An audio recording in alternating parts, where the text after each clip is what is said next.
But those who are out there acting a total ass, why do we always defend them? Why are we always okay with it? It's indefensible, some of the actions of today. Indefensible. Yet here she is and others finding ways to point fingers elsewhere. It starts here. But when do we take accountability for our poor actions? When? Recently I watched a debate show that is featured here on YouTube. And this particular episode featured Amanda Seales. Now, Amanda Seales, for those of you who aren't familiar, you can do your Googles, but she is an exceptional scholar, somebody who does her research. She has credentials. She has an outstanding track record, an intellect. She's phenomenal. I'm going to give her flowers for being knee deep in the culture and having a voice, a strong one at that. But I have issues with her delivery and those who share similar beliefs. She calls herself a radical, so she's neither a liberal or conservative, she's a radical.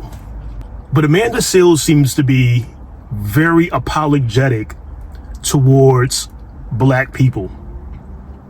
And I get it. Sometimes there needs to be grace shown on the culture, based on the origins, based on what has been done to the culture as a whole. And I'm not going to go too deep down that rabbit hole of some of the problems brought upon the black culture for 300 years. I'm not going to do that.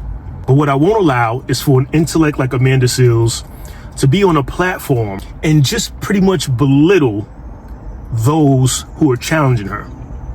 Because let's be honest, there were many people on that platform that brought up valid points. Valid. And all you had to do was watch Amanda Seales' body language to know that she thought most of the time that because she's the scholar on that platform, she's the face of the people, she could kind of thumb her nose at those who oppose her, at those who had different opinions. So I'm in total disagreement that someone born outside of the States, let's say Jamaica, who moved here at a young age and was raised here, who identifies as black or African American in this country based on the country's structure, I refuse to just pretend they don't have an opinion. Like, because you weren't born here, you can't speak on black American issues. That's blasphemy to me.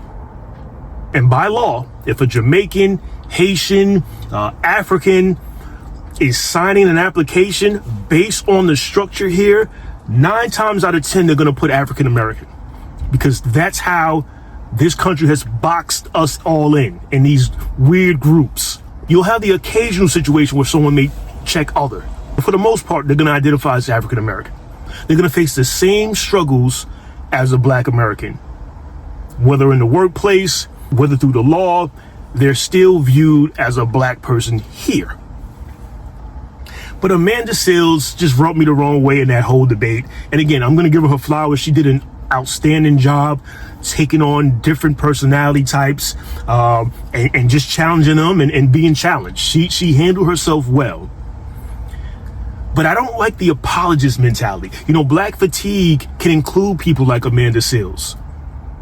Apologists. And I just feel like on that platform, Amanda Seales did everything under the sun to defend poor black behavior.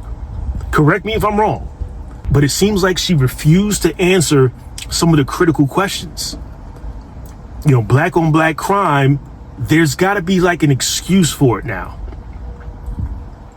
And I don't understand that. Maybe I'm not smart enough to understand why there's an excuse for black on black crime and how rampant it is. Sure, we can absolutely unpack the reasons behind black on black crime and why it's so rampant, but it's still inexcusable. You don't have to do it. I sit here today having watched a handful of videos over the last few weeks from inner cities and the crime rate in inner cities, and I still scratch my head. I still don't understand why. I still don't understand why we haven't learned from it. I still don't understand why young black youth are so trigger happy. I'm confused. And usually when you make arguments like this, there's always that person that sensitive person who says, oh, well, they're schools and they're theaters and they're shooting, stores. We get all that. Both things can be true. I don't like hearing excuses why a young black male is walking around aimlessly in Times Square with a firearm and people. I don't take too kindly of the crime that was recently committed in Brooklyn at that hookah lounge, where I believe there were 11 people injured and multiple people unalived. I can't sit here and continuously find excuses to this behavior and continuously point at the oppressor. At some point that gets old.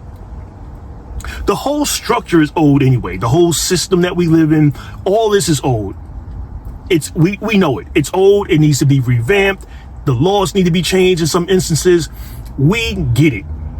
But I can't sit here and watch scholars act as if their point is the bottom line and that's that. And anything you say is blasphemy. I think that's unfair. And I just feel like on that platform, she was a little too egotistical. I don't think she showed an understanding to some of those that challenged her. Some people that brought up valid points. Some people that had facts. She tends to get a little too emotional for my blood. And it's always going to be an emotionally charged conversation when discussing Black matters. It just is. And I feel like someone like her needs to understand it's okay to be a radical. It's okay to be pro-Black and still blame us for certain actions. It's indefensible, some of the actions of today. Indefensible. Yet here she is and others, finding ways to point fingers elsewhere. It starts here. It starts here. And someone actually mentioned that. When do we take accountability for our poor actions? When? Of course, plenty do. But those who are out there acting a total ass, why do we always defend them? Why are we always okay with it? Why do we always turn the other cheek? And we know there's plenty of people out there, building strong communities, trying to, better the children, get these kids in proper schooling. And we know there's tons of people out here with boots to ground. But we've got to stop accepting poor behavior. We've got to stop making excuses and pointing at the oppressor and blaming them and going back 300 years about this. And what about in modern times, where opportunity, for the most part, is made available for all? We know there's still politics behind the scenes. We know there's still things that Blacks can't do here. But it's better now than it was, say, 50 years ago, as far as opportunities. We can just go through the history books. There's certain things that we can do now that just wasn't made readily available for Black people in decades past. And again, someone brought that point up and she shot it down. Still got a long way to go in this country. Don't think it will ever change. It's not going to change. But we've got to stop making excuses.